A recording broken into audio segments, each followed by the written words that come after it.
Well, Shabbat Shalom and welcome to our service today. It's a bit hot here in New England, so we're doing it from home. A little better today. It's a little better today than it has been, but considering we have a big, high-ceiling sanctuary that is extremely difficult to cool down, we chose not to be the, instead of the frozen chosen, the cooking chosen. I don't know. Cooking in our sanctuary. Anyways, hallelujah. We obviously won't be showing our update from the Israel guys today, but you can go and check out the latest videos from them and Eric Stackelbeck. There's always a lot going on in Israel. I think the biggest thing this last week is the Knesset met and voted on annexing Judea and Samaria, and it passed by an overwhelming majority, which is unprecedented, really. And then there was another vote that took place to solidify that the Hasidic Jews have to join the IDF. They've been previously covered by some sort of a law that allowed them to do some sort of community service instead of having to serve in the IDF, but it's long been debated because the majority of the country is saying, well, why do your sons and daughters not have to go into the military and ours do? So that was solidified.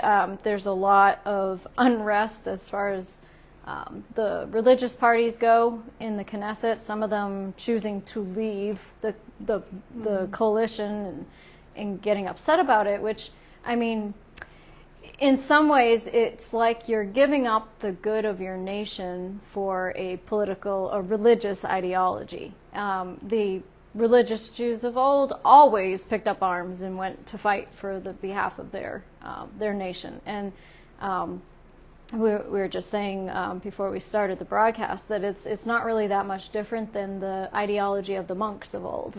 That we're just going to separate out from the world and we're going to go and sit up on a hill in a monastery. And in reality, our lives as followers of Yahweh is not meant to be, we're off on our own little sect, separate from the world.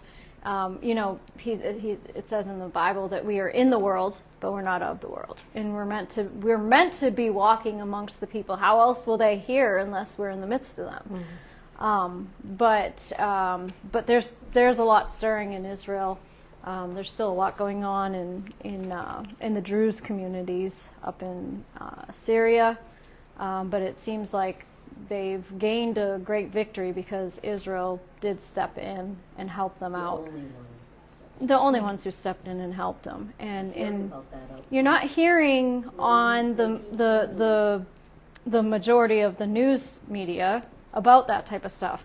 Another thing I've noticed has also picked up in the last week. We talked last week about how there's been a lot of voices on the right that have been speaking against Israel. And I noticed even on Fox News this week, they were pushing this narrative of the starving Gazans, and showing these videos of the poor children that are emaciated, and the parents are saying, I can't get milk for them. But then you start noticing the parents are very, very well endowed. And it's like, okay, so starvation is not selective. If there's really a hunger crisis in Gaza, you'd be seeing it across the boards. You're not seeing that.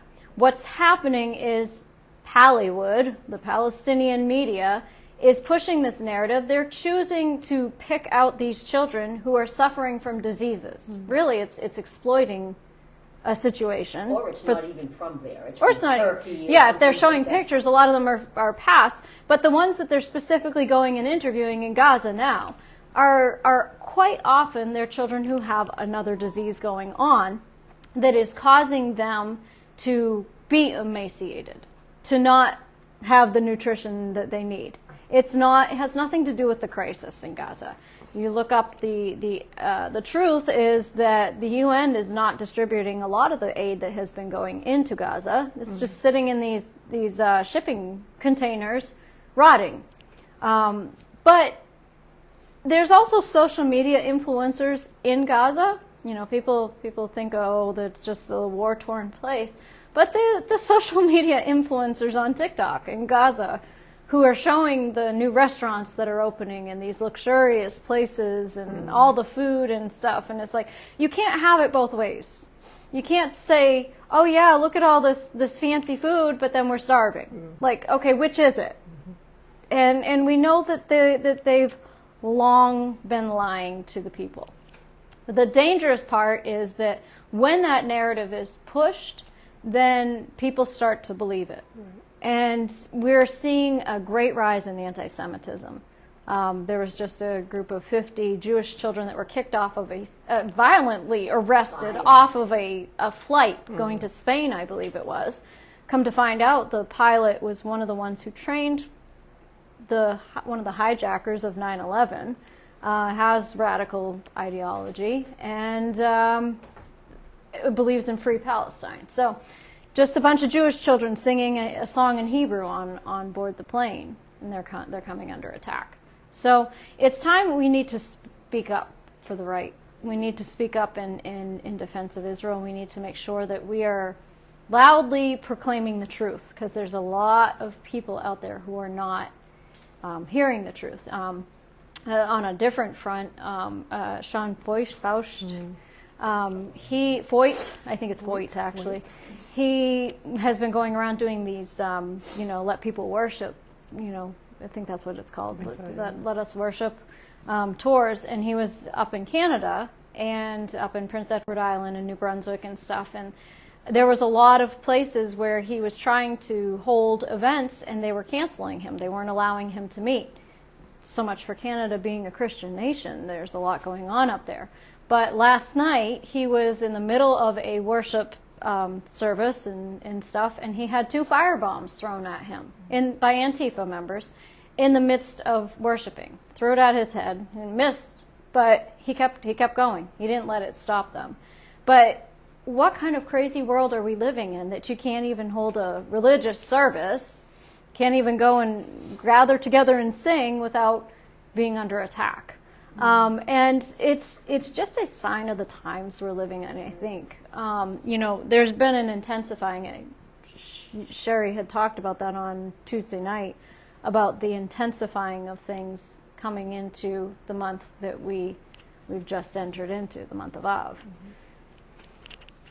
Cue you. Cue you. So, with that being said, so today is actually the first day of Av. So we're going to focus somewhat on Av and talk about, our camp, personal camp, are very well trained in what each month signifies and stuff like that. There's maybe some that are listening that's still all kind of new and everything, so, we still bring it about and stuff. Good refresher, yeah. So, especially the month of Av. All the months have a prophetic and spiritual significance to them. Some, so to say, if I can say it this way, a little higher than others, because of what they mean and events that took place during them and stuff like that. But, you have the tendency, and I guess rightfully so with the month of Av, where, the beginning of the month, Israel saw a lot of tragedy take place. There was a lot of things that came against the Israeli people during the month of Av, during the beginning part of Av. So we have the whole thing with Tish B'Av, and the 9th of Av. Now, interesting how a lot of tragic events took place on Tish B'Av. And one day out on the calendar. One day on the calendar, and a lot of things have fallen on this day, so it's considered to be one of the saddest days on the Jewish calendar, because of numerous catastrophic events, so to speak, took place on this day.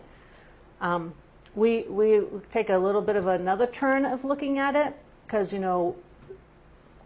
we don't deny that these things took place at all. They took place. There's a reverence and an honor, so to speak, to them or whatever, and a recognition of them, a remembrance. But then you also have to realize that He's the God of restoration. He's the God of rewriting. And what you expect and what you continue to expect, you will bring about into your life. So it is that on this particular day, things seem to take place, but if you look at it at another angle, could it be because we're expecting things to take place? Don't project Year. it into the future. Don't project it into the future. People have a tendency to do that a lot in their own personal lives.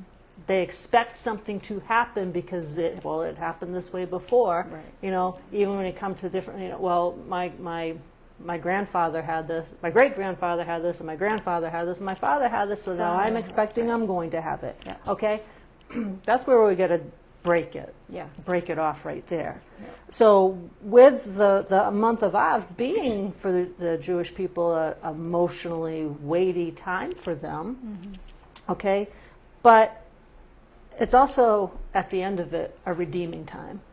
It's a time where it does turn into restoration and into joy, into stuff like that. Just real quick, some of the things with Tish B'Av, it was known as the Day of Tragedy. You had the first and second temples in Jerusalem being destroyed.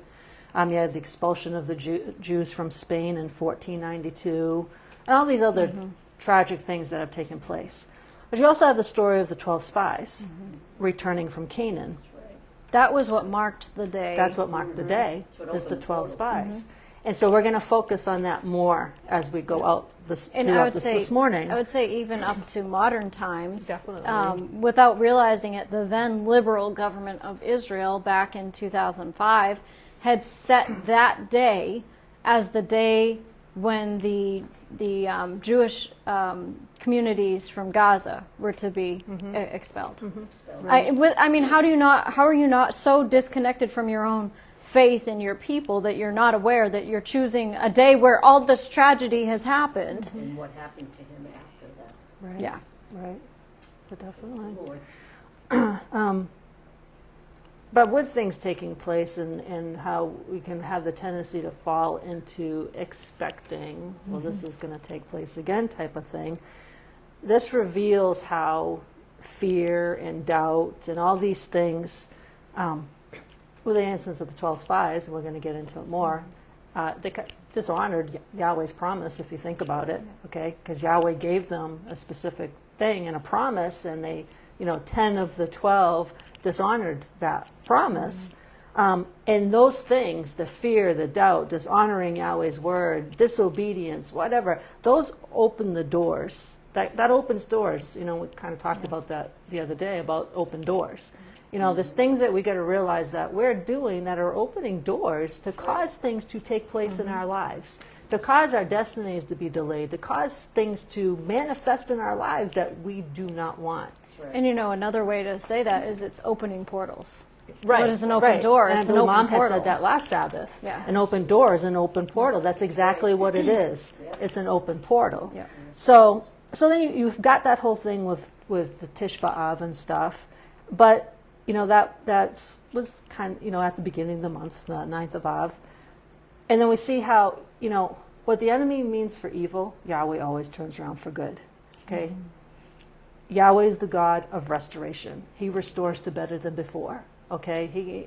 Look, Job. Okay, Job's beginning did not fare as well as his latter end. Yeah. And in fact, his latter end ended up being much better than his beginning. Right. Yeah. But why did his beginning turn out the way he did? Because Job opened the portal What he feared to most. fear. What he feared most, and he put that fear into words. Right, exactly, just like a magnet. And we talk about that all the time. That's why we always are talking about and so focused on taking captive thoughts. Because if you dwell on them long enough, that thought's going to become a word, and you're going to release that word by saying, like we're going to get to with the spies, by saying an evil report, okay? And once you give that power to that word, you now have given the enemy complete permission, complete legal authority to now perform that word, so to speak, on your behalf, because you said it. And that's Okay? his plot all along, is to get your authority. Exactly. Is to get you That's to the give only him authority. your Exactly. authority. That's the only authority Exactly. he can have, is the one you give him. Right. in your And life. that's why he tries, he plants these thoughts. He's trying to get you to take the bait. And if you can take the bait, he knows if you can take the bait, he's got you like that Right. when you release it from your words. So anyways, we have Tish B'Av, but then we came to the 15th of Av, which is Tu B'Av. Now, interesting, Mom and I were talking about this the other day, and how the differences that come about in the month of Av, with it being tragedy and mourning, but then with it being restoration and joy. And in that beginning part of the month of Av, I was reading this thing, and Mom had said it the other day, about how for the Israel people, it's so serious to them, that day of tragedy, no marriages take place, no plans of families take place, stuff like that. They try not to have a baby on that day, all this stuff. But then when you get to Tu B'Av, it's a turning.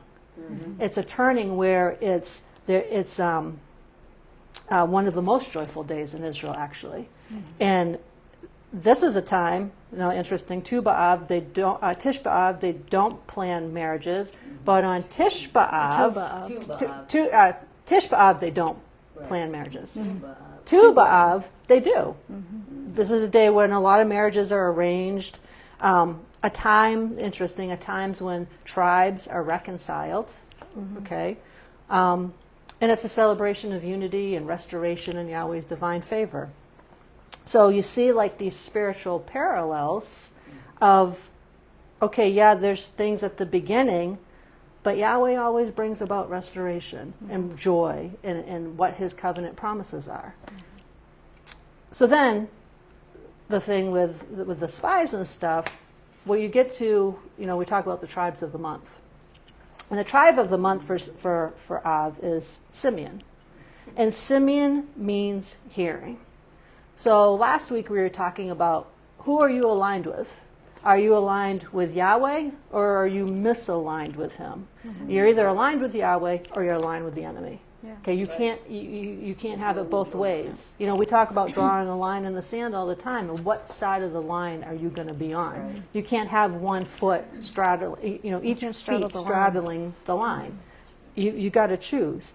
So with the month of Simeon meaning hearing, and coming off of what we were talking about last week, who are you aligned with?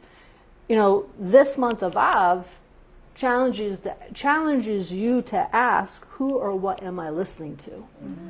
Okay? What are you listening to? Who are you listening to? I was reading something last night, and actually I meant to bring it with me this morning, but plenty of other times to bring it about during a sermon.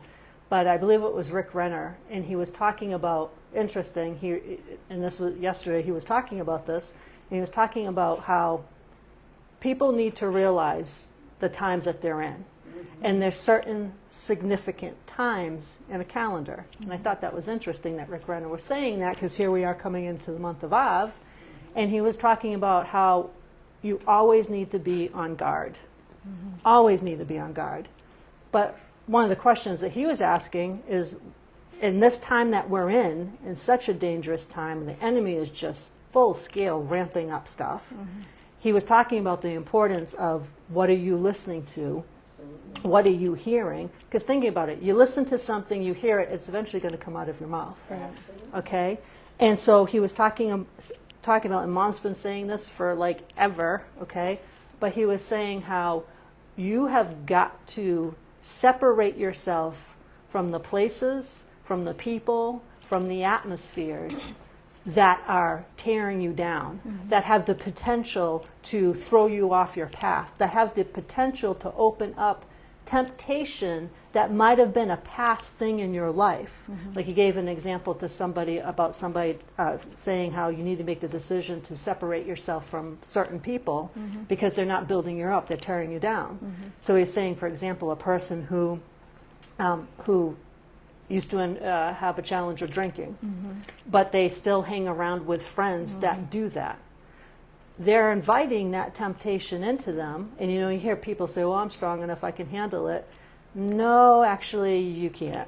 Yeah. You can't, because in certain things, not in certain things, in most things, temptation can be very high, yeah. mm-hmm. and before you know it, you find yourself doing it again. Mm-hmm. And the thought is, well, it's just this one time. But then you realize afterwards, you're now fighting a battle mm-hmm.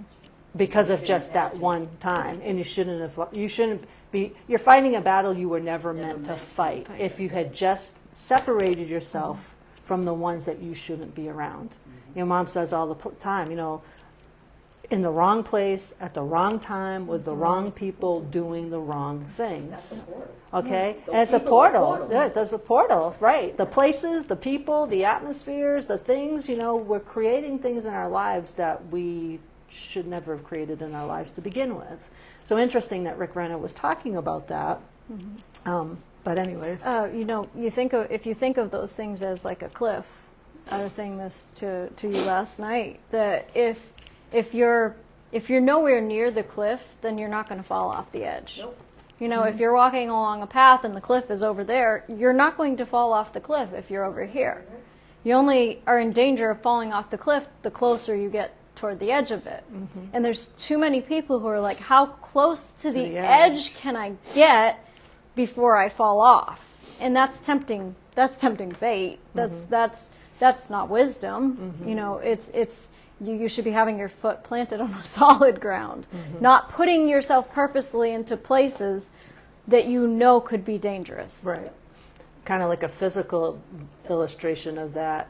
It just made me think about what we were talking yesterday about. There was 4 hikers that were stranded on the knife edge of Mount Katahdin. Yeah.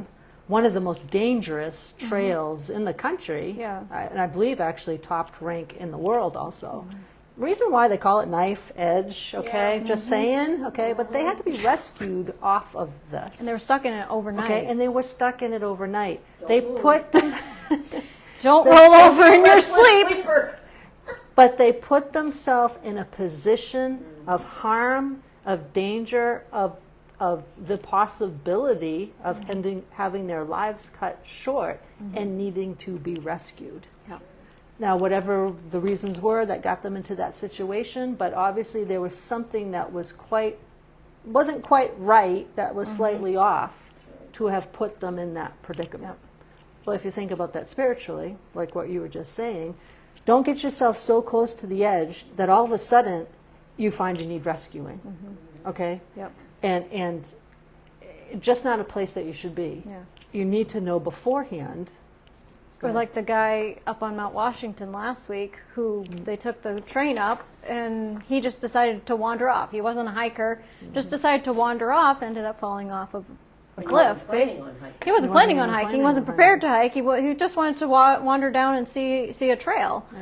And they ended up finding him. And it's like, it reminds me of that. There's a verse, I think it's in Proverbs, that talks about the man who wanders out of the way of understanding will find himself abiding in the congregation of the spirits of the dead. Yeah, right. And it's like wandering, going off trail, not staying on the path that you're supposed to stay on. Stay on the ancient path. Stay on the ancient path. Yes. Stay on the solid trail. We're actually going to go to that. Are we? Yeah. Jeremiah Hallelujah. Jeremiah 6:16. Yep. Yes. But yeah, so who or what are you listening to is a thing to be asking during this month. The 10 spies, they caused Israel to be in the place that they were in because they were listening to the wrong voice. They heard the wrong voice and they aligned with fear instead of faith. How many of us, especially right now, need to question whether we're aligning ourselves with fear, or are you aligning yourself with faith? So in this month, we need to choose to hear Yahweh's voice above all else. Not just in this month, every single day of every year of your life, all the time. It's detrimental. From the moment you wake up in the morning to the moment you go to bed at night, actually, even as you're sleeping, Yahweh's always talking, okay? I mean, there's been times when I've woken up in the middle of the night, and it's like, and I've heard him instantly say something to me, so we need to make sure, it's vital. We need to make sure that we're listening to him, hearing his voice, and obeying very quickly. So a couple more quick things about Av. Av is a time of probably all the months are, but especially Av is a time of spiritual warfare and alignment. Okay, it's a time of where this month is a time of testing loyalties. If you think about it, okay, with the 12 spies, who are they going to be loyal to in that situation? Are you going to align with the dimension of faith and promise, or are you going to align with the dimension of fear and destruction? It's important who you're hooking up with. It's very important who you're hooking up with. In the right position. Right. Just like what Rick Renner was saying. Who are the people you're surrounding yourself with? And it can even look What is? good, but- It can even look good. Things can look good, but they're not God. No, Okay. that's right. But many who missed the promised land did so because they saw giants instead of Yahweh's covenant. Okay? They saw giants, but that seeing projected something back on themselves, That's right. where they were saying the giants were saying, well, we look like grasshoppers in their sight. The Bible doesn't say that No, it doesn't. That wasn't true. We found that out later. right, that the giants were saying that. That was their perception because of how their they own were self. seeing Yeah. things, and they projected it back onto them. That's right. So, and we're going to get into this more in a moment here, but so just a couple of things to really think about as we're engaging in the month of Av is you need to guard your seeing. You need to guard your hearing. You need to guard your listening. You need to guard your perspective, okay, and make sure you're perceiving things correctly. Choose to see through the eyes of the covenant and not through the eyes of fear.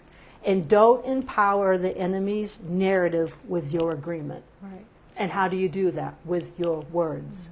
Don't power the enemy with your words. Interesting, I was reading another thing about the month of Av, and we talk about cycles and how things seem to come around during certain times of the season. Okay? And there may be a reason why a person seems to act different at this time of the season, but the rest of the year they're fine. Well, there's cycles, and whether it is like in February, whatever, something happened to that individual, and they see you come back to that time, and they're not even aware of it, not even aware of it, But and it's interesting because many people seem to repeat patterns around certain times, but with the month of Av, many people are repeating patterns at this time. Interesting, this is a whole other sermon, but this was just, for me, it just kept coming across my path quite a bit over the last couple of days. And this other thing about breaking cycles in the month of Av, we touched briefly, and this is another time, but we had touched briefly about generational curses and the seriousness of it and the sacrifices that you have to make to break a generational curse. And we're going to go down that road at some point, sometime when Holy Spirit leads. But in the month of Av, it also talks about how you need to declare Yahweh's word and break soul ties to past destruction. Absolutely. Because soul ties is an extremely strong thing. You can have good soul ties and you can have bad soul ties. Witchcraft operates through soul. Witchcraft wrong soul ties. operates through wrong soul ties. And like I said, I'm not going to get off on that now, but important things to recognize during the month of Av. And with this whole soul tie thing, when I read that, it was like, interesting, break soul ties to past destruction. I read this and put this together just afterwards when Holy Spirit was leading me to something of these books that I was looking at online. And I happened to just click on this thing, and this book that popped up, the title of this book was Unwrapping Soul Ties and Breaking These Cycles in Your Life from Your Past. And I just quickly read the introduction about it, and it started talking about generational curses. And I thought, how interesting, with this being one of the things in the month of Av, we're coming into Av, Yahweh's really trying to say to us and get us to be like, face these things and get them out. Break these generational curses, break these soul ties, break these words. Mama just said to us before we started here, we're in the time this month where when you release words, wrong words, okay, bad words that you shouldn't even be saying, you can't get them back. Okay, you can't get them back. So we really got to be taking things seriously because we don't realize not only does it impact us, but it impacts everything under our covenant, everything under our shadow, everything with everyone and everything in our household can be impacted by things we're not looking at, dealing with, and getting out of our lives once and for all. Mom and dad's, one of their famous phrases, going around the same tree continuously. We've got to break that going around the same tree continuously. So, with the month of Av and all that, Av reveals, if you think about it, a war between dimensions. Right. Okay, a war between the kingdom of heaven and a war between the kingdom of darkness. And what was meant for destruction, Yahweh, like we said at the beginning, Yahweh always turns around. Okay, what the enemy meant for evil, Yahweh turns around for good. And what was meant for destruction can become the gateway for destiny. Can become the portal to go through to see destinies activated. It's always to a see possibility. Always a possibility. But you've got to get into it. Right, you're the It's not one. just gonna automatically No, you're the happen. one that needs to be in position. And His we say that intention all the is to turn it time. around. Right, if you're in position. And when we talk about that all the time, it's up to you. You need to be in position to have this stuff right. operate in your life. Actually, that was my next thing, but only if you do. Only you can prevent forest fires. What does Isaiah 43:19 says? Behold, I am doing a new thing. Now it springs forth. Do you not perceive it? It all comes down to you. Do you perceive it? What are you doing? Okay? What are you beholding? What does behold mean? To look intently at. That's right. Okay? What are we allowing ourselves to look intently at? What are we allowing ourselves to speak intently? These are all the things. It all comes back down to us. Okay? We're only going to be set free from things. We're only going to walk in the manifestation of the blessings when we're doing what we're supposed to do. And even if it means sacrificing. That's right. To get there. But so anyways, that was just kind of a quick little, well, maybe not quick, but a little thing about the month of Av, okay? Half hour worth. Okay, well, That's a good thing. we're not known for short That's stuff okay. anyways. It's Sabbath all day. Right. Yeah. So with that being said, that brings us into where we're going to focus on the 12 spies. And with a question that that they asked during the month of Av, who or what are you listening to? Well, the question that was coming about for us is, whose report will you believe? That's right. Okay? And again, we've talked about this before. Whose report are you going to believe? And you have a tendency to think a lot of times, whose report are you going to believe? A doctor, because that's a lot of what comes around when we're believing for healing or whatever. A doctor gives a report. Whose report are you going to believe? Are you going to believe the doctor's report, or are you going to believe Yahweh's report? Okay, but there's so many more who's, so to speak, out there. Okay, it's not just the doctor. It could a banker, a lawyer, anybody. Whose report are you going to believe? Well, with the spies, whose report were they going to believe? Just one of the scriptures that I was thinking of that came about for the beginning of this was in Isaiah 53:1. And it says, who has believed, confidently trusted and relied on and adhered to our message of salvation. That's right. And to whom, if not us, has the arm and the infinite power of Yahweh been revealed. Another translation says, whose message are you going to, whose message are you going to believe? Right. And to whom has the arm of the Lord been disclosed? Okay? So, with the whole thing we're going to get into, whose report will you believe? There's two frequencies, okay? And we were talking about this. There's two frequencies. There's the kingdom of darkness produces a frequency. Sure does. And the kingdom of heaven produces a frequency. There's two frequencies, but there's one decision. You need to decide what frequency are you tuning into, okay? And you'll tip the balance. Can't tune into both at the same time. You can't tune into both at the same time, Nope. right? And that's the deciding factor. That one decision is the deciding factor. So, in this realm, in this time that we're living in right now, what you hear determines what you believe, and what you believe determines what you manifest, for the good or for the bad. That's right. You're operating in fear, that's what you're going to get. Job in point, okay? You operate in faith, that's what you're going to get. but you're the one that holds the power. Okay, you're the one that holds the key to unlock that. So every day, all of us are tuning into a frequency. I mean, there's frequencies all over this place, okay? We're tuning into a frequency, and it's either the frequency from the throne room of Yahweh, or it's a frequency from the kingdom of darkness.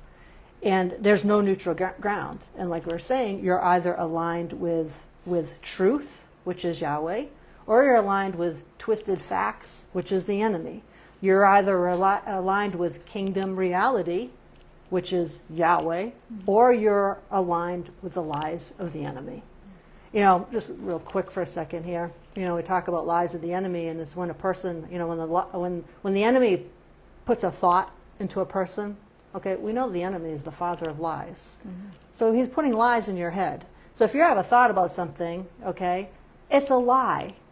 So take that thought captive and say the opposite. Mm-hmm. Say Yahweh's word, which is the truth and is opposite of that lie. Yeah, anything you hear, you know that the enemy is saying to you, you know that the opposite is what's true. Exactly. You have to speak the canceling frequency. Right. You have to speak the canceling frequency.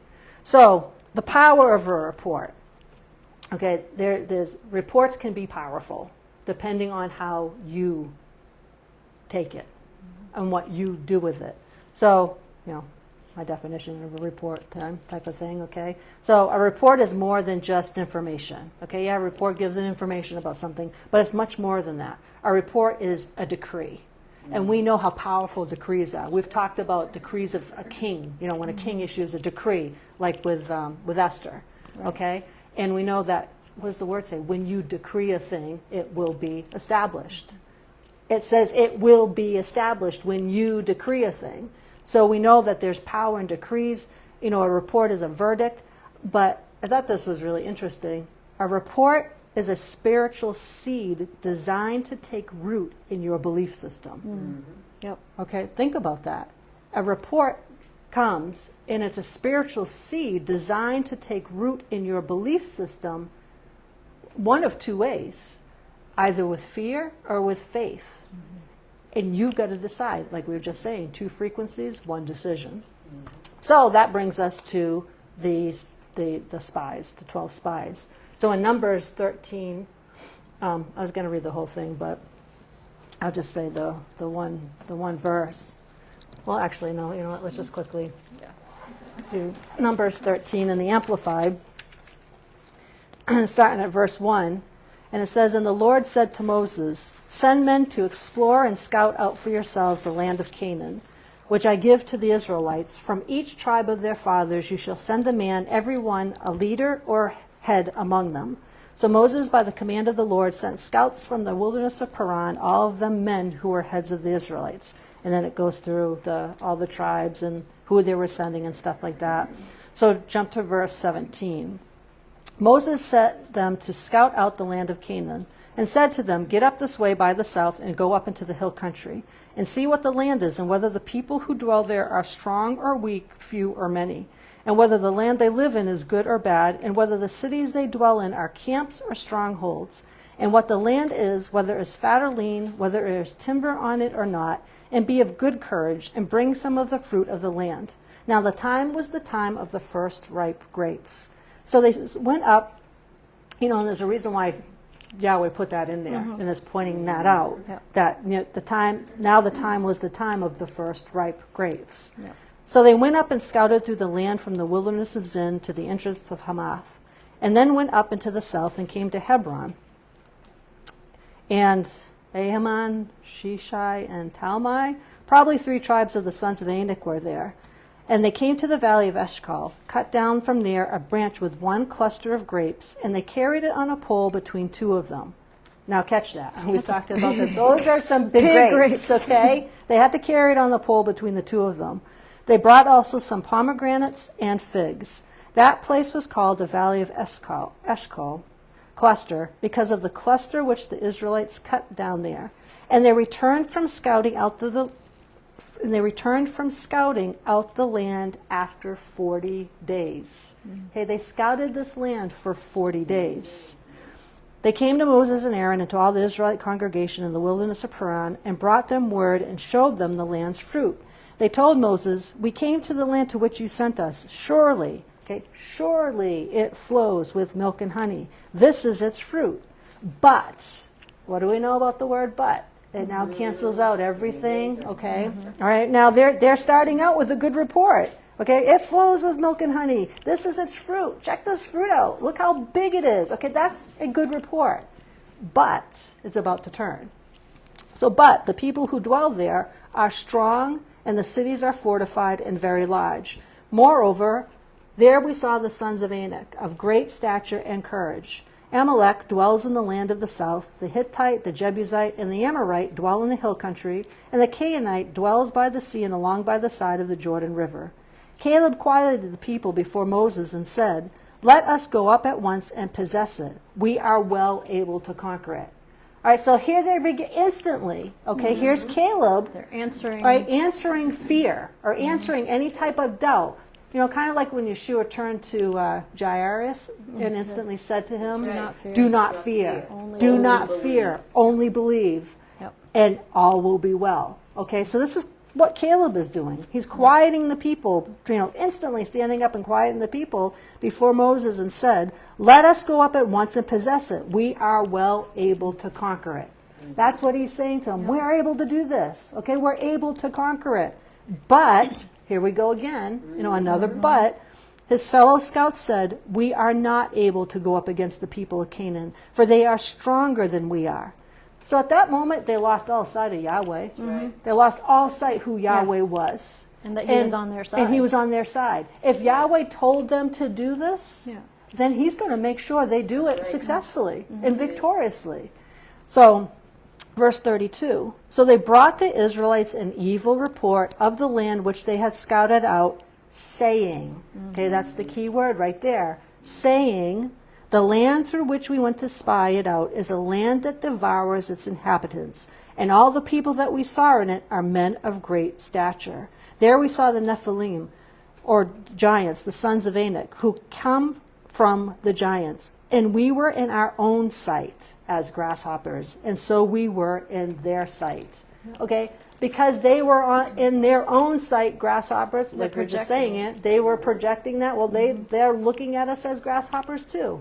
Okay? And that wasn't even true. That wasn't even true. How many times do we take a thought of the enemy about ourselves and then project it out as It's an evil report. It's an evil report. Contrary to the word. contrary to the word of what the word says you are? You know, everything that he says who you are in right. Yeshua. If we're taking the enemy's thought and that's how we see ourselves, then we're projecting that out as this is how everyone else sees us too. And oftentimes it's not even true. Right, exactly. So what was taking place in this account right here? They weren't just describing what they saw. No. Okay, now they were seeing in the natural. They weren't seeing through the supernatural eyes of the promise that Yahweh was saying, trying to give them. Okay, they weren't describing what they saw. They were prophesying because they were saying, they were prophesying defeat over an entire generation. That's right. They were prophesying defeat over their future. They prophesied defeat over their destiny.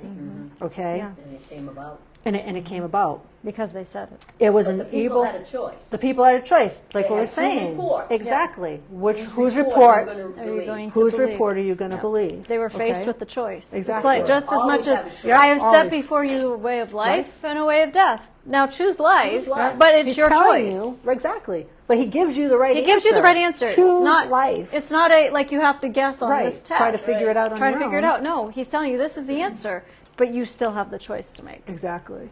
So this evil report contradicted his word, and because it contradicted his word, and they went against what he had promised, Yahweh had to be like, okay, you know, legally, his power is not going to operate in this situation. So any report that contradicts the promises of Yahweh is a weaponized lie meant to cancel your destiny. Okay, that's what it is. It's a lie meant to cancel your destiny. The enemy comes to what? Steal, kill, and destroy. Okay? Trying to cancel out people's destinies, trying to cancel out people's lives. So, you got that as the power of the report. And then, them saying, well, when you say things, you're releasing a sound. And we know the power of sound and the frequencies and stuff like that. You turn into a frequency of a radio, tune into that station. What is it releasing? Sound. Yep. Okay, what is it releasing? Words. What is it releasing? Music. Okay, there's all these things, all these sounds that are coming together and are all working together. So, really, if you think about it, the Lion of the tribe of Judah, he's the one that roars. Yep. Okay, the enemy, he just whispers stuff. He's a liar. He really has no power until you give it to him. So, and the more you focus in on his voice, the louder it seems to you. Exactly. So when you first initially get a report, whose report are you going to believe? Are you first going to, when it first comes, are you listening to the whisper of the enemy?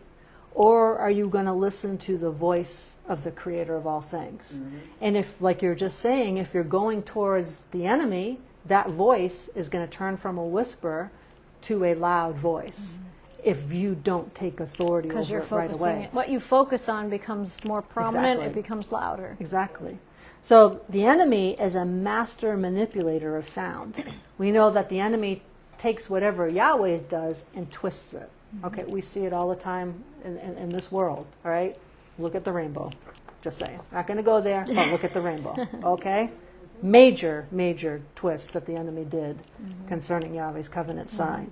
But he operates through suggestion, he operates through fear, he operates through doubt, he operates through intimidation. Okay, that's how the enemy operates. And he starts with just one thing: oh, you'll never be healed. Or your children will never come back. Or you're too old, too broken, too late. He starts with see if he can just plant that one little seed and to see what you're going to do with it. But Yahweh says something totally different. Right? John 10:27 says, my sheep hear my voice, and I know each one, and they will follow me. Whose report are you going to believe? The report of the enemy or the report of Yahweh? Your breakthrough is not in the multitude of opinions, so to speak. When a doctor gives a report, when a banker gives a report, when whoever gives a report, reports are just facts, okay? Natural facts. The doctor may give a report. Well, you have such and such. Okay, that's a fact from the natural realm, okay? But the truth is, you have a higher report. And the higher report cancels out the natural report. If you apply it. It's all up to you. That's why we keep saying it all comes back to you. You're the one in the driver's seat of this stuff, okay? You can't, Mom, Jordan, myself, we can come alongside you and get agreement if you're where you need to be. Because ultimately, you're the one driving it. You can't go off of Mom's faith. You can't go off of mine or off of Jordan's. It's ultimately going to come back to you. You have the most authority in You your have the life. most authority over what's going on in your life. All right, so whose report are you going to believe? Yahweh's report is the higher report. His report is the truth. And we know what we know about truth and facts. Truth always overrides facts. Always. It always trumps facts when it's properly applied. And inconsistency. Okay, what Gloria Copeland, in consistency lies the power. You can't be like, oh, on Monday, yes, I'm this and this and that, and then on Tuesday, what happened? That's not consistent. That's wavering. Or say it in your confessions. Exactly. living it out. Your lifestyle is not doing My that. body doesn't really want to do that. Exactly. It's got to be consistent. It's got to be who you are. Okay? It's got to become you. It's your lifestyle. Monday through, every single day of the week, that's who you are. That's who you are. At some point we'll have to show the testimony that Mom showed me yesterday. It was, I believe it was on Andrew Womack's thing. And it was this couple, make a long story short, they were connected with Kenneth Copeland Ministries, prayer partners and stuff, Andrew Womack. And so they started really feeding on the word and just getting the word inside of them, and like literally about harnessing your emotions. And what was the other one that they were doing? There's harnessing your emotions and Something about survival. Christian survival for the end times. A little bit of that. And so From Andrew Womack. Womack. And so they were just feeding on this and putting this in. Long story short, the man ends up having a stroke. But massive stroke. At the onset of it, when he was first brought into the hospital, his wife said, "You're not leaving me.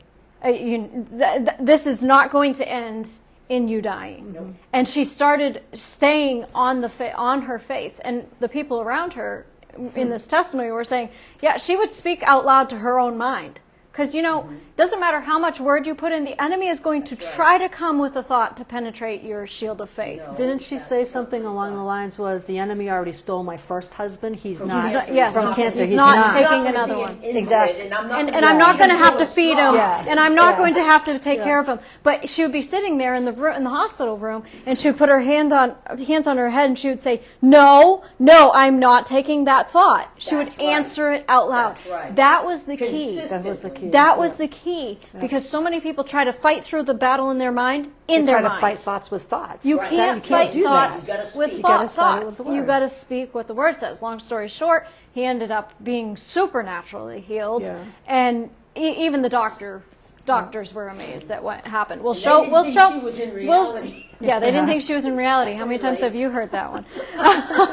You're not being realistic. No, I'm being in faith. Yeah. I'm not discounting that what you're saying is a serious fact. But I'm saying that the truth of this word that says, by his stripes he is healed, overrides And that then they fact. kinda look at you. Yeah, they just kind of look at it, might recommend Have a psychiatrist psychiatrists, come and talk to you. psychologists. You're not in reality.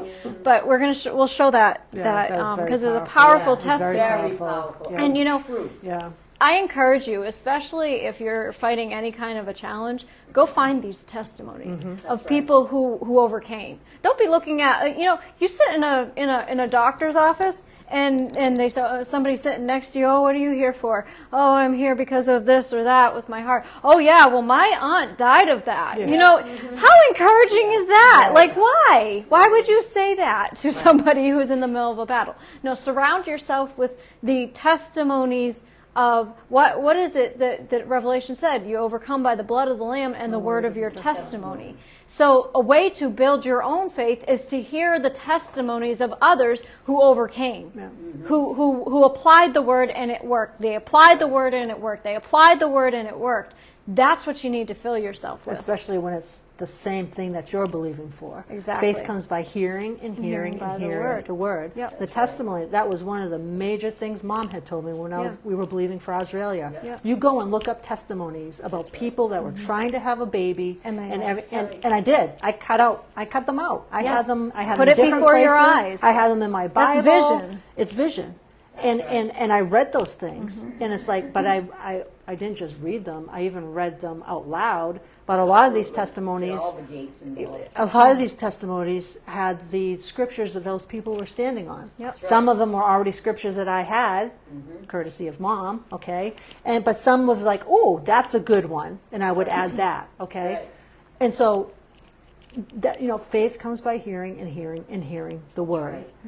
And that's why, like, things from doctors and stuff, it's a man's opinion, okay, so to speak. Yeah, it's facts, but it could be a man's opinion. That's why you need to not put you can't put your stuff in that. You've got to make sure, your breakthrough is not in that. I was just telling somebody the other morning actually, and it was like, when there's the greatest amount of pressure, the greatest amount of pressure usually comes right before your breakthrough. And the enemy brings the greatest amount of pressure because he's trying to get you, like anything, to quit. He's trying to get you to give up. He's trying to get you to quit. Because if he gets you just boop off, your breakthrough is like right there. Right. You didn't even realize that you could go through your room, open the door, and There bam, it there's was. your breakthrough. Yep. Okay? Facts will always bend to the power of The word. Yahweh's word. Exactly. They will They have no always. They have no choice. Yep. It's the superior force. Exactly. But we have to apply that force. Right. It's a force. You can't just think it. No. It's only a force if it's applied. Exactly. Think of it. If you're say you're trying to push a cart through a room or something. you have the superior force to get that cart to move. But you have to got to apply apply the force. right. You can't sit there and think Stare at at or stare at the cart and think that Like, you're move, gonna move. No, you have to apply the force to it to get it to move. So if you're trying to get the facts that are in the natural, whether it be your body, whether it be your finances, whether it be your children, if you're trying to get those facts in the natural to bend to the truth of the word, you've got to apply the force of the word of God to those facts Exactly. consistently. Exactly. Yep. So your breakthrough is not in the multitude of opinions, it's in the discerning of the frequency of Yahweh's voice. That's right. Okay? It's the voice of truth always silences the voice of fear. That's right. Always. If you're doing what you need to be doing with it. That's right. But so, talking about sound and stuff, fear has a sound. Well, faith has a sound, and faith's sound is far more powerful than fear's sound if you're operating it correctly. The sound you listen to determines the dimension you walk in. Okay? Romans 10:17 says, "So faith comes from hearing what is told, and what is heard comes by the preaching of the message concerning Yeshua." Okay? The truth. Faith is activated by what you hear and then released through the power of your words. Okay? That's how you get faith. Fear is the same way. How many times have we heard something that was fear-based, and now it's activated something because we didn't take a hold of it the way we were supposed to? Both dimensions are fueled by belief. Yeah. Absolutely. They're both fueled by belief. Okay, faith or fear. Yeah. They're both fueled by belief. One aligns you with Yahweh, the other one aligns you with the enemy. Actually, the other one, if you can think about it this way too, one aligns you with Yahweh, it binds you to him, or you can be bound to the enemy. Well, if you think of what you're saying about belief, in like a radio, belief is your tuner. It helps you tune into one frequency or another. Exactly. And what is it? There's AM and FM channels. Yeah. Fear's mouth and Adonai's mouth. Yeah. What channel are you tuning into with your belief? Whatever your tuner is in. Even if you say, "Well, I didn't want to be on FM. I want to be on AM." Well, then you've got to switch the channel. That's right. You have the power to tune it into a different frequency. Exactly. You know? Exactly. And sometimes, if you ever notice, when you're trying to tune from one station to another, they're static. They're static. They're static in between there. Okay. You gotta get beyond the static. You got to get beyond. Yeah, exactly. You got to get beyond the static. So fear has sound, faith has sound, and like we're saying, whose report are you going to believe? That's right. Well, what are you listening to and allowing to get into you? Are you listening? I don't recommend this at all. I never do, and I don't recommend this to you. But are you listening to CNN or are you listening to the courts of heaven? Right. Okay. Even Fox News. I was Fox going to News use is Fox turning. News. Even Yeah, Fox News I was going to use Fox News, but it can be pretty. Victory Channel. yeah, I mean, Victor- if you think of it Victory News is the best one. But I mean, even Fox News. What is the news reporting on? A lot of times, it's all the negative stuff going on out there. So you end a day Over of and listening, over and over again. on repeat, literally on repeat. The sound of- breaking news. No, this has been breaking news for the last 8 hours, so it can't be considered breaking anymore. but it's the sound of fear. It's the sound of fear. It's the It's sound of fear. constantly confirming to you all the bad Exactly. stuff that's going on out there. Exactly. So this is a big one. Are you rehearsing your symptoms, or are you reciting what Yeshua did for you? By his Yeah. stripes I am healed. Yep. How many people rehearse their symptoms continuously? Okay, Like an organ recital. I was just going to say, how are you doing today? Oh, well, my back is this, and my head's this. I just asked how you were doing. Even worse when they're like, "Oh, my back is killing me." Oh, Yeah. Well, you well, just yeah, let's exactly. render those words null and void. Exactly. Or are you echoing the decrees of the enemy, or are you declaring Yahweh's promise? So these are all things that you need to be asking yourself. Like we were saying at Bible study, sometimes you don't even realize, because it's so subtle. You don't even realize that you let something come out of your mouth. And a lot of times it's because you've let it come out of your mouth so often that now you don't even either catch it. overcome by the word of your testimony, Or you are overcome. overcome Exactly. by the word of your Exactly. testimony. It goes both ways. It sure does. It goes both It ways. sure does. So, with the whole thing with the 12 spies, and you got 10 given a evil report, and 2 are like, yeah, I know, okay? You know, I'm thoroughly convinced, 100%. I know that I know that I know. That if Mom was back at that time, okay, it would have She would've been been one of the two. it would have been Donna and Caleb, okay? It would have been boom against those 10 spies, Yep. and probably so much so that those 10 spies, she would have just been like, I'm going, I'm doing this. Like, come on, Caleb, let's go. I'm with you. Come on, let's go. We can do it. So in this time that we're in, okay, it's a prophetic time. There's a prophetic protocol, so to speak, when you think about it. You need to be aligning with Yahweh's report. You know, and Mom was saying this, well, she was just saying this at the beginning, and she had said this the other day, but this is the season, this is the time, especially in Av, Yep. this is the season to renounce every false report That's right. and come into divine alignment with what Yahweh has spoken over you. Okay? Cancel out those words. If Yep, you've rewrite spoken a them. word, cancel it out and Cancel it. rewrite it.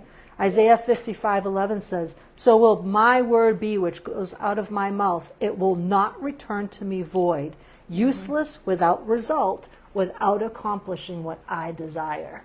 That's what Yahweh says. So you're either going to echo the chamber of heaven or you're going to That's echo right. the chamber of hell. Absolutely. Okay? One of the two. The dimension you speak from reveals the dimension that you've been dwelling in. That's right. Okay? And you've got to make sure you're dwelling in the dimension of Yahweh. Tree by its fruit. Okay? You tell if, yeah, The definitely. fruit of your lips. Right? Exactly. And, you know, we're in a warfare of words. Okay? There's a warfare of words. Words are, you know, we're speaking spirits. We were created for words, okay? We were created. He gives us the fruit of our lips, it says in Isaiah. Well, how are you using the fruit of your lips? Okay? And words are powerful. And we're in such a war of words. You've got the world saying all types of stuff, and I mean, just all stuff that we're surrounded with. And, you know, that's why whose report are you going to believe? The word says, you know, cast down every report that exalts itself above the word. That's right. Okay? 2 Corinthians 10:5. We are destroying sophisticated arguments and every exalted and proud thing that sets itself up against the true knowledge of Yahweh. That's right. Every lying report must be cast down. Yep. You don't just resist it, like Jordan was saying, you know, just can't think, or you're going to look and think at that card and it's going to move. You, the violent, take it by force.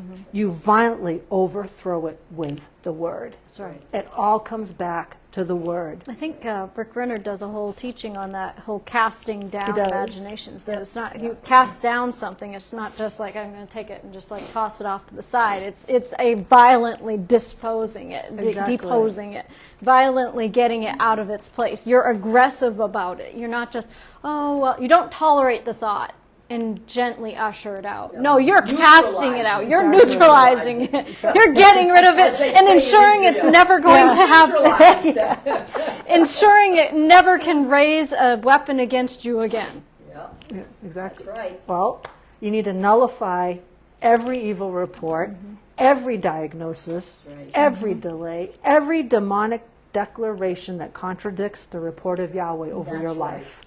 Over your life, over your children's life, over your family's life. You need to nullify it, and you've got to you replace it with the word, or you replace it with the promise. You choose the report that builds. You choose the report that is Yahweh's report. That's right. You know, this is not the time, and we've been saying this, that you draw the line in the sand. This is not the time to entertain dual narratives. Okay, you can't. No, you can't. You just cannot. You can't be, like we were saying, you can't be on Yahweh's side and on the side of the enemy at the same time. You can't be on Yahweh's side and the side of the world at the same time. You cannot proclaim victory while you're internalizing defeat. That's right. Okay. Can't be in faith and Bitter fear. and sweet water, Same exactly. And people internalize things, okay, and you can't expect that you're going to be victorious if you're still internalizing yourself as a certain way. Okay? You're still thinking and seeing in yourself being a certain way. You know, choose whom this day you're going to serve. Okay? Choose this day whose report you're going to believe. So, last scripture is Psalm 112:7. He will not fear bad news. His heart is steadfast, trusting, confidently relying, and believing in the Lord. You're the prophetic vessel over your life. What you hear becomes what you say, and what you say becomes what you see. You're going to manifest it in your own life. And in this time of Av, okay, you need to recalibrate yourself. You need to recalibrate your hearing, your speaking. You know, you need to take whatever, evil reports and replace it with the divine report. Receive the divine report. Whatever it is, you're healed, you're delivered, you're prosperous, whatever it is. And make sure that you're receiving the right report and not becoming, like Mom says, a casualty on the landscape. That's right. And in this time of Av, Cute. it's... yeah. Casualty. Casualty. Q. Especially in this time of Av. Yeah. Q. Q. There we go. No, it's interesting because when we're talking about all the stuff with Av and it made me think earlier this week about statistics. Now, I was never into statistics and like all, as far as a study went, but there's a lot of statistics out there. And looking at the 9th of Av, the statistic shows that there's been a lot of bad things that have happened on that day. But then across the boards, you look at the 12 spies that went to spy out the land. Well, if you do the math, 12 went in, 10 said we're grasshoppers on our own site, so we're grasshoppers in their site, we will be destroyed. And only 2, Joshua and Caleb, said we're well able to take the land. So that's 83% of them speaking death, and only 17% that were aligning with Yahweh's word. Majority isn't always right. Exactly. The majority is rarely Rarely right. right, yeah. Rarely right. But the majority said there are giants, we're going to fail, the land devours its inhabitants, all this stuff, we're just grasshoppers. But that's the report of fear. And that's Emotions. contagious. That's emotions. Fear It's is contagious. Yeah. They say that there's some animals can smell fear. Yeah. It's not like a smell, like a natural smell, but they can sense it because fear carries a presence. Fear carries a frequency, like you were saying. Fear And a carries, presence. Literally, it changes the structure of the atmosphere. Yes, it does. Atoms respond to the belief of the observer. Absolutely. So if you're carrying your fear into an atmosphere, it can spread. Yep. And people won't even realize, what am I afraid of? They're getting infected by your fear. But that fear that was in them, it did not get on Joshua and Caleb. They were immune There was to different it. spirit, yeah. They were immune to it. They were inoculated against that fear right. because of where they were aligned. So if you're aligned with Yahweh, you'll be inoculated against the fear. If you're aligned with the enemy, you'll be taken up in the fear. But Joshua and Caleb said, if the Lord delights in us, then he'll give us the land. Well, what was the response of the people? Let's stone them. So if you go on in that, that's what they said. Caleb still tries to quiet And them. Caleb and Joshua are still trying to quiet the people and all that, but they're so caught up in this fear that it's causing them to literally be irrational. And Yahweh's idea about it was, let's just wipe them out. Yeah, Yahweh's like, fine, let's just get rid of them. And then they still stepped into the gap. But that's a whole other message. But the 83% said we can't do it. 17% said we are well able. The 83% saw giants. The 17% saw Yahweh as bigger than any giant. Right. The 83% died in the wilderness. That's right. The 17% entered the promised land. So what you see the results of their beliefs lived out in their lives. That's right. That was the statistics. 10 of those spies became statistics. And yeah, I like what they say at Kufi. Instead of faith. They went according to feelings instead of faith. I like what they say at Kufi. Can you name the 10 spies off the top of your head? Right? Yeah. You name any of those 10 spies off the top of Exactly. your head? No. Nope. Can you name the two that gave the good report? Joshua and Caleb. Absolutely. Why? Because statistically, history will remember those who stood when all others failed. That's right. History will remember those who didn't get taken out by the plague when the 10,000 fell on the one side and the 1,000 fell on the other side. You know, you won't remember the 10,000 that fell by the plague, but you'll remember the ones who stood because they're different. They're of a different spirit. Strong immune And system. strong immune system. Spiritual immune system, too. That's right. 2 of them became conquerors. They became warriors. They became inheritors. So, you know, statistically, you might be surrounded by people who expect failure. You might be surrounded by people who expect fear and sickness and drama as a normal part of life. There's some people that is the normal Change your part of their company life. if you are. But just because it's common doesn't mean that it's covenant promise That's to good. you. Yeah. Even It's though common, it's not covenant. That's a not good that's phrase. not what we're supposed to be. Joshua and Caleb refused to become a statistic. That's right. They believed the word. They believed what Yahweh said, and they obeyed him despite all the pressure around them. And they outlived their generation. Yes, You know, they did. so if you take them as an example of what to do in the midst of a generation that's going down the tubes, you know, a generation that's not following Yahweh, they stood in the midst of the pressure. But I was looking up, thinking of the whole thing about statistics. You know, like we were saying about the news is always feeding us this constant thing of fear, constantly giving us the numbers every day, the death tolls of this, and back during the height of the pandemic, there was literally a ticker on the news channels that said how many people were dying, and it was going up constantly. And it's like, what is the point of that? Yeah. Why is that the focus? To bring fear into people that you're next. That's the thought that the enemy is trying to. That's the thought that the enemy is trying to bring into your mind. You're next. You know, what about all the moral failures we're seeing in the church nowadays? That's a statistic. And it's the choice of every person whether they're going to become a statistic or if they're going to rise above those statistics. 1,000 fall at my side. 10,000 at my right hand. But whether we realize it or not, the world is trying to give us this idea they're, if you will, preaching at us that this is your future. You know, this is inevitable. This is normal. No, it's not normal. We're living in a crazy world. It's not by any means normal. You know, we're hearing of all the violent acts. We're hearing of all the wars that are going on. We're hearing of all the natural disasters, the floods. We're hearing of all these things. That's not how it's supposed to be. That is a product of the fall. That's a product of sin. That's a product of death in this world, and it's not supposed to be normal. A lot more people would have survived COVID if they had focused on the people that were overcoming Exactly. it instead of Instead the of on people that that ticker were. thing, Yep. right. Exactly. Exactly. Because so many things, I mean, they say even people who are fighting cancer, if they're of the mindset that I'm going to beat this, I'm going to overcome it, they're far more likely, just in the natural, no faith involved, they're far more likely to overcome it than somebody who's like, It does have a well, natural effect on their it immune has a system. natural effect on their immune system. Absolutely does. Fear actually diminishes your immune system's ability to fight off disease.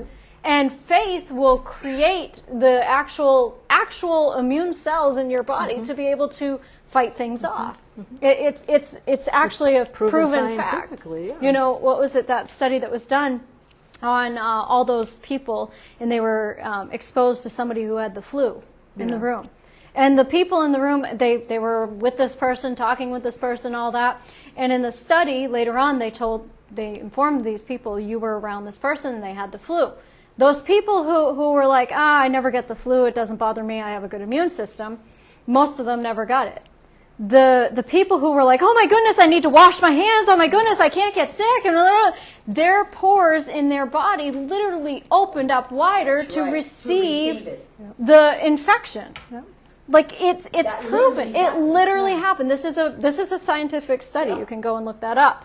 But when you're looking at something, do you believe that you have to become a statistic? Do you believe, the enemy wants you to feel like your outcome is predetermined? Like, oh, well, I'm marching toward this time. Like Sherry said, oh, well, my great-grandfather died of a heart attack. My grandfather died of a heart attack. My father died of a heart attack. So that means that I'm going to die of a heart attack. Why? Why would you automatically assume that? Why would that be where the enemy is trying to push you? Because he's trying to give you this narrative that your story is going to end the same way as everybody else's. But you have a different bloodline now. Now that you're in the Messiah, you have his bloodline. But we're not called to be statistics. We're called to be signs and wonders in this world. We are called. Just looking at statistics, we live in a world full of danger. There's we don't have the scripture to believe that this entire world is going to become a safe place to live in.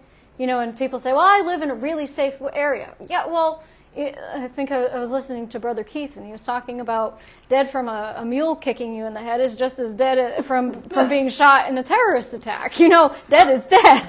You can think you live in a little country town where nothing happens, but accidents do happen. And so, just statistics. I'm just putting these out there so that we're aware.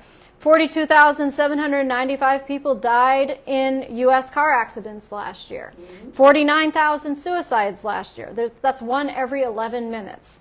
Over 109,000 drug overdose deaths. Medical error. Here's a big one. Medical error causes 250,000 to 400,000 deaths annually. It's the third leading cause of death. So you're going to the medical community to get help for something, and they're the ones who end up killing you. Let's just get out of the natural death area and look at statistics as far as adultery. Okay? 1 in 4 married people confess to infidelity.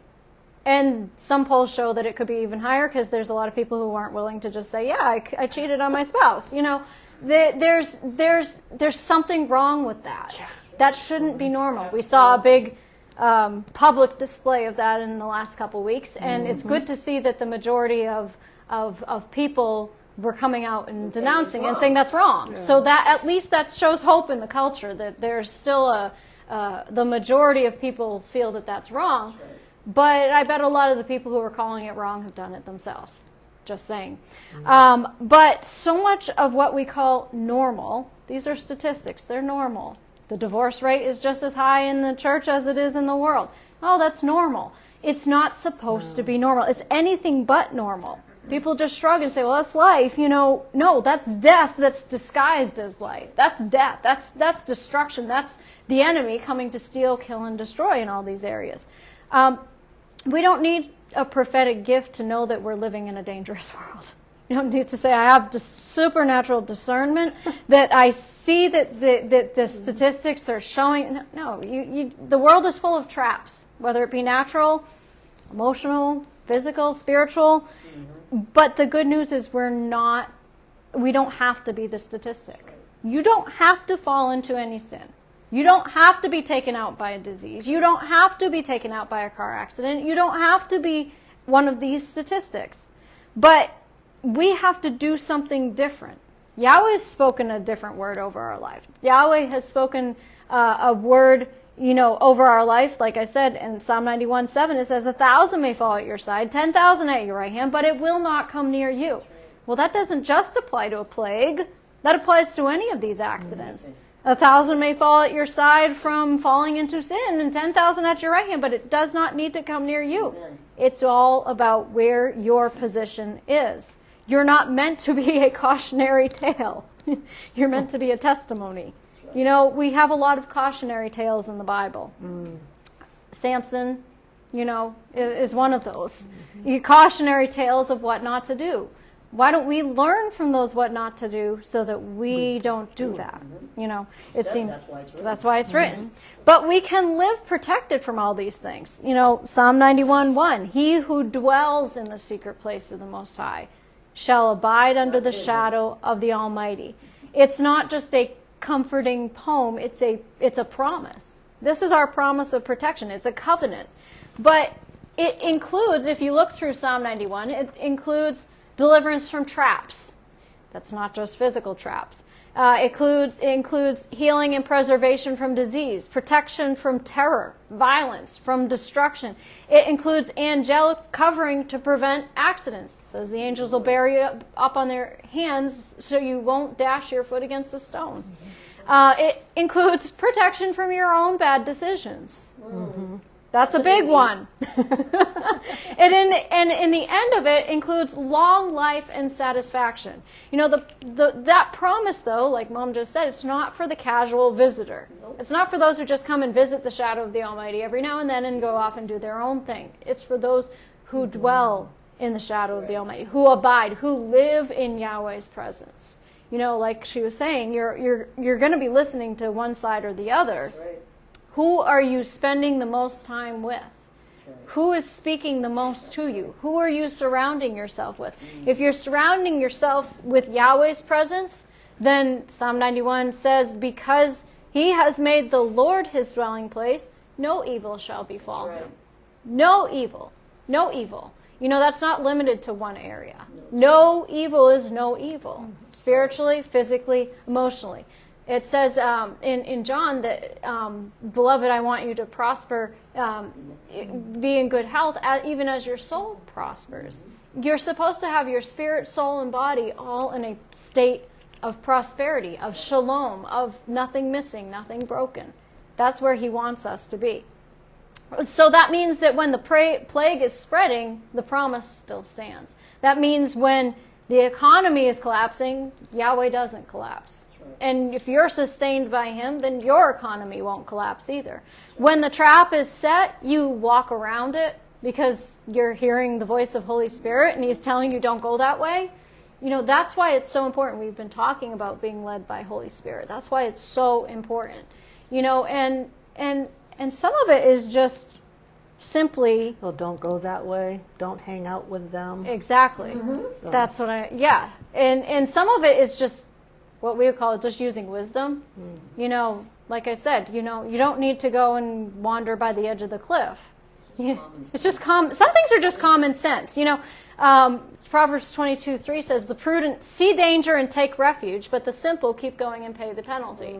Keith Moore was talking about how, I know some people over-spiritualize things. I believe that I could stand in the middle of the road, and even if a Mack truck was coming my way, if I was really in faith, then it would have no ability to harm me. I'd be supernaturally taken out of the way. No, just walk out of the way. Right. Like that's you know, the enemy brought that temptation against Yeshua to jump off the pinnacle of the temple.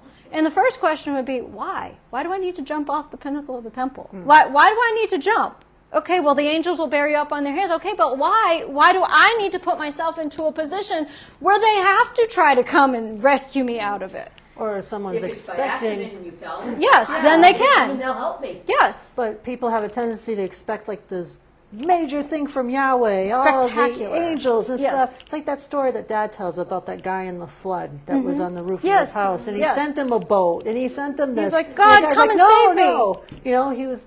Yeah. God, Oh, come and save me. Right, You know, he just I sent you I three sent you. times. Yeah. Sometimes we're missing that Yahweh may be leading you in a very natural... We're looking for the We're looking for the spectacular, but we're missing the supernatural. That's right. We're missing his leading because we're looking for something that has flashing lights and like, oh, the angels coming and swooping down. No. Sometimes it's a simple word. Sometimes it's a word of warning. How many times, and I'm not going to get too far off into the weeds in this, but how many times did Yahweh save someone in the Bible through a warning? Okay? Look at Yeshua's life, okay? How did he save his life from those who were intending to take him out? Warned Joseph to get out of town. Go take him to Egypt. Okay, well, couldn't he have protected him supernaturally and hidden him in the midst of it and covered over him and they didn't even see him? Yeah, he did Could that have. later. He did that later. He walked right through the midst of the crowd that was going to throw him off the It's cliff. the wisdom of the moment. But he heard the voice of the Lord telling him to get out of town. Paul, the same thing. The Apostle Paul, he was in there and he had a supernatural visitation from the Lord. And what did the Lord say to him? Get out of town. Like, there's people who are seeking to kill you. Get out of here. Okay, so sometimes if you know someone's coming after you to kill you, get out of there. Like, sometimes that's the wisdom for the moment. You know something's a trap. You know that, oh, they have this setup. If you see the setup, then that is your wisdom for the moment. You know, sometimes in the revealing of something that's in your path, you don't really need a supernatural revelation to know what to do. You could have just been going along your way and not even known that that's there. There's a rattlesnake in that bush over there. You might want to go around it. Well, I'm going to believe God will just protect me as I walk through it. No, you didn't have to even know that rattlesnake was in the bush. But because now you know it, now you know to walk around it. When he exposes the trap before you, you don't keep walking into the trap and then expect him to deliver you out of the trap. He's revealing things ahead of time so that you can avoid ever getting in those situations in the first place. You know, Yeshua, with his disciples, he said, let's go over to the other side of the lake. And then they get caught in this storm and all that, and we know he rebukes the wind and the waves, and they ended up going to the other side. That was because they had a word from the Lord to go to the other side.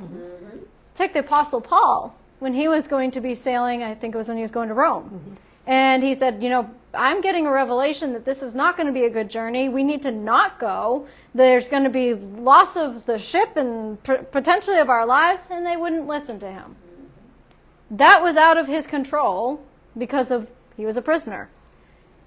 But it was a lot more traumatic of a journey for everyone than if they just avoided going in the first place. You know, those both situations were situations of deliverance. But one, they had to go through a lot more than if they had just listened in the first place. They didn't listen to the wisdom. They didn't listen to the wisdom. So, you know, there's a lot of people, unfortunately, who have died before their time. Too early because of not following Holy Spirit. And because of being foolish. Just being foolish. You know, Ecclesiastes 7:17 says, do not be excessively or willfully wicked, and do not be a fool. Why should you die before your time? You know, premature death is not the will of God for his people. You know, I don't care how many, they needed a little angel in heaven speaking over a 7-year-old's funeral. People don't become angels. That's a whole other message. But, you know, you hear pastors say the most ridiculous and really it irks your spirit to hear them say these things about Yahweh. Well, misleading their entire people. God had a reason to cause this to happen. No, you know, we've heard that ourselves. Pastors speaking over somebody's funeral. Oh, God must have had a reason for this. No, the person overdosed on drugs. That's right. God had nothing to do with that. You know, they were speeding down the highway and got themselves into a wreck. That was not God. You know, that was them. So many things are because of us. You know, God, early death. Not every death is God's timing. It's appointed unto man a time to die. No, it's appointed unto man once to die.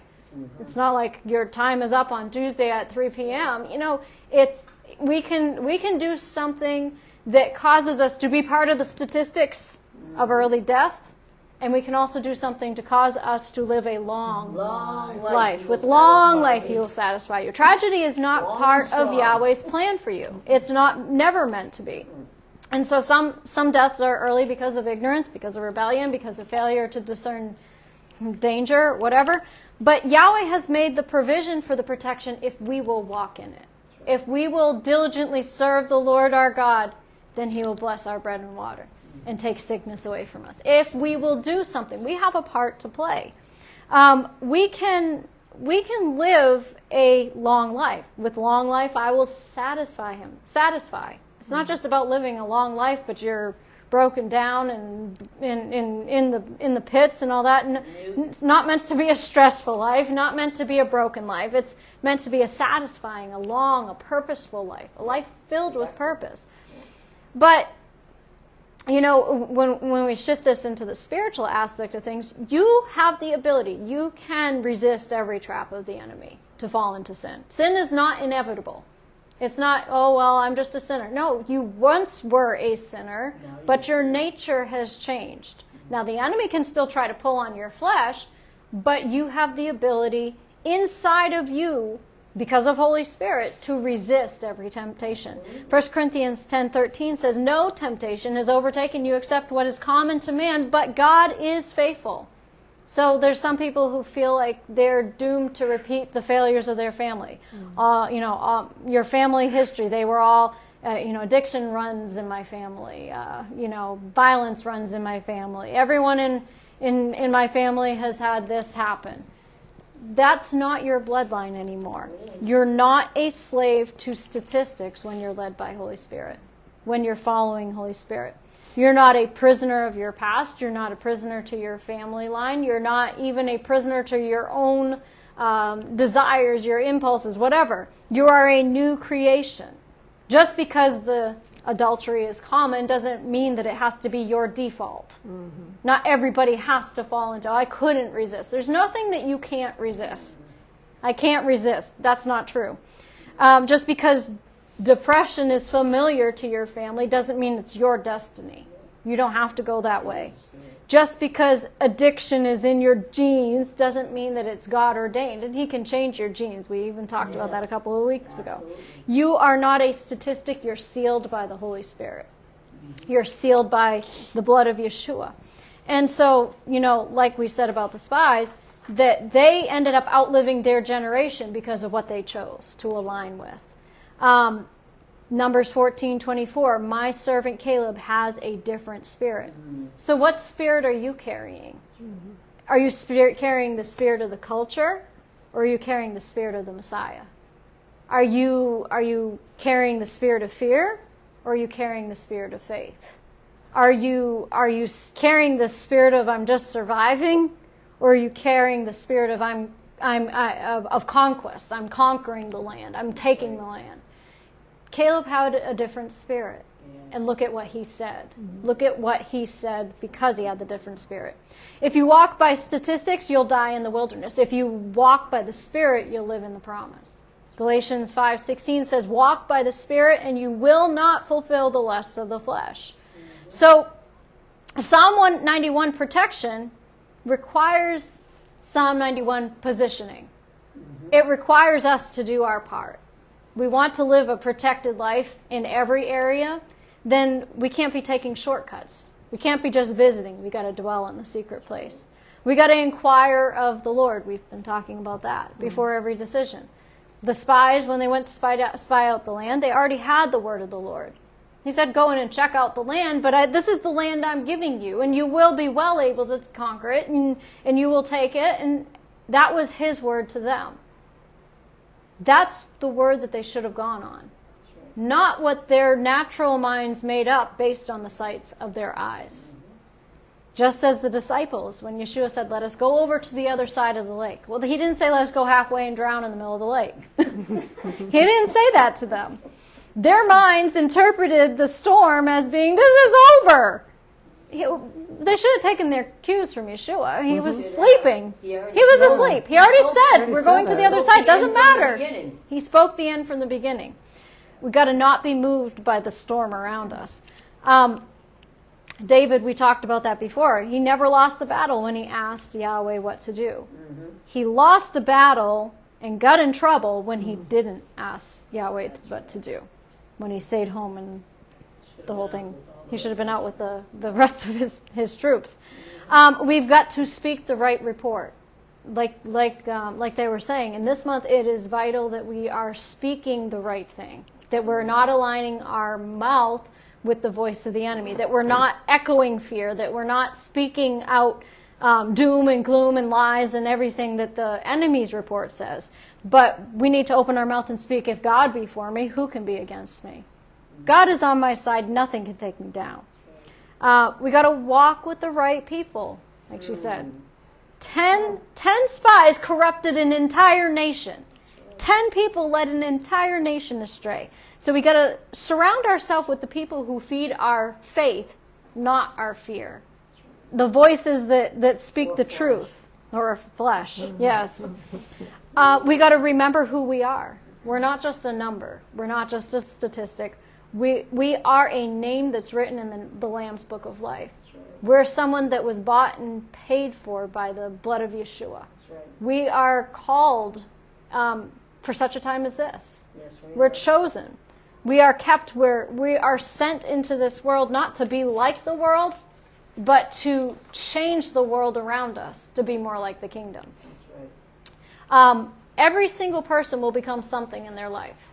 Either a statistic, another person who lost the battle, fell into sin, died before their time, or they'll become a sign and a wonder to the world around.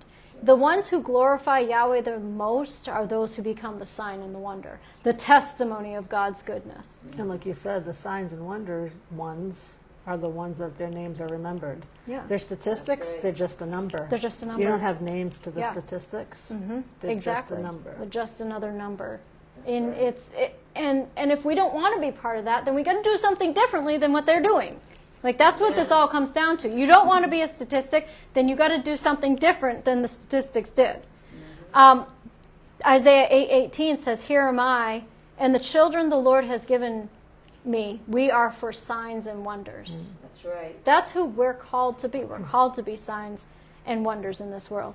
We need to make sure that we align our mouths with the truth of the word, that we are breaking our agreement with the lie that says we must become what the world says is normal. Don't get in agreement with what the world says is normal. We must refuse to be defined by statistics, by generational patterns, by probabilities. This could happen to you. We got to choose to live under the shadow of the Almighty. Amen. We got to choose to be the 2, not the 10 That's right. in this month. And that's what will set us up for the month of Av becoming a rewriting of our destiny. It will become a time when Yahweh is writing our story. When we're aligning ourselves with Him to set ourselves up, because what is the next month that comes after this? Elul, when the king is in the field. That's right. What does the word Av mean? Father. Father. So you got this choice this month. You can align yourself with the Father of life and set yourself up to be walking with Him in the field of your everyday life. That's right. Or you can choose to go with the 10 spies and turn against Him. And you need to put this scripture into your daily thing. Jeremiah 6:16. Yep. And Jeremiah 6:16 says, "Thus says the Lord, stand by the roads." Another translation says crossroads. Okay, you're Everyone's at a crossroad. Yes. We're all at a This month crossroads. is a crossroad. This month Right is a now, crossroad. we've entered into that So crossroad. stand by the crossroads and look and ask for the eternal paths. Ask for the ancient paths. Where the good old way is, then walk in it. Yep. And you will find rest for your soul. Yep. That's right. You're at a crossroads. Yeah. That's right. And at that crossroad, you have a decision to make. That's right. Just like we've been saying, there's two frequencies. Yeah. And what makes crossroads? The eternal frequency Two or the roads. fleshly? Right. Exactly. You know. That's And right. your crossroad is to ask for the eternal Eternal path, the That's right. ancient path, and then walk in it. That's right. It's like that scripture that you had pointed out before, that He has set eternity in the hearts of men. That's right. That's our call. You know, what you focus on the most, you'll become. When it says that you should set your mind on things that are above, what is that? The eternal things. That's right. Set your mind on the eternal things, not on the things that are on this lower realm, this earthly realm. We're called to live in the fourth dimension, not in this third dimensional world, where facts are hard and That's there's no way, and they'll tell you there's no way, and nothing can be changed. But we live in a dimension, we're meant to live in a dimension that bends the facts, That's right. that changes the reality. The way's And- already Brings the been right made. possibility. Yeah, the way has already been made. He's already provided. When He said that He took our infirmities and bore our sicknesses, and by His stripes you were healed. It's already been provided. That's right. Everything that you need was already provided on the cross. When he took it all on that cross, it actually, before the foundation of the world, the Lamb was slain. done. It was already a done deal. You just have to access it and tap into it. Yep. And how do you access it? By the words of your mouth. By aligning your belief with thus says the Lord. Yep, You go know, from there you to reality. you bring it from that realm into your reality. That's right. And that is what will change this month and really our whole lives from being just a repeating of the pattern of the past to now we're stepping it into another dimension. We're breaking the strongholds of the past. We're breaking the strongholds of the culture on us. Yep. And we're stepping into living as the sons and daughters that He's called us to be in the midst of this His world. original That's intent. where the impossible is the Becomes possible. possible. Yep. And every impossibility in your life will be turned around into a possibility because He's on your side. Absolutely. That's what we're meant to walk into. It's just up to us whether we choose this day whom you will serve. That's right. But as for me and my house, we will serve the Lord. Amen. You guys have anything else? Well, thank you for joining us today. We trust you got something out of this message. We will see you on Tuesday night at 7 p.m. Until then, you have a blessed week.